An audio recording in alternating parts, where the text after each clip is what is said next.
Hello guys, welcome to Swarnamoyee's mini blog. আজকে আমার food চ্যালেঞ্জের ডে 4, যেখানে আজকে আমি লাঞ্চে কি খাচ্ছি সেটা তোমাদের সাথে শেয়ার করবো। সো চলো। আজকে লাঞ্চের মেনুতে প্রথমেই রয়েছে গরম গরম সাদা ভাত, তার সাথে রয়েছে এখানে ঢ্যাঁড়সের ঝাল, রয়েছে বিট আর গাজরের ভর্তা যেটা আমার অল টাইম ফেভারিট। তার সাথে এখানে রয়েছে কচু পাতা বাটা, আর এখানে রয়েছে উচ্ছে ভাজা, এখানে আমের মিষ্টি চাটনি রয়েছে, পাঁপড় ভাজা রয়েছে, আর এখানে আলুর চিপস রয়েছে।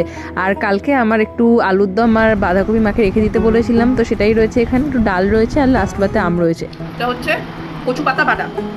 এখন এই কচু পাতা বাটাটা একটু ভাতের সাথে মাখিয়ে খেয়ে দেখবো কেমন হচ্ছে। আগের দিনকার কচুর শাক হয়েছিল, তো কচু শাকের ভর্তা টাইপের একটা মা করেছিল, তো আজকে যেটা করেছে সেটা হচ্ছে কচু পাতা বাটা। দারুণ টেস্ট হয়েছে। এটা শুধুমাত্র গরম ভাতের সাথে খেলে পুরো ভাতেই খাওয়া যাবে নাকি। আর এই বিজ্ঞানের ভর্তাটা রিসেন্টলি আমার খুব ভালো লাগে খেতে, তো মা প্রত্যেকদিন ভাতে এই ভর্তাটা বানিয়ে দেয় গরম ভাতে খাওয়ার জন্য, আর খেতে খুব দারুণ লাগে, টেস্টটাও খুব সুন্দর। তোমরা আবার ট্রাই করে দেখতে পারো। তো চলো খাওয়াটা শেষ করে নিই, দেখা হচ্ছে আবার নেক্সট ব্লগে। টাটা।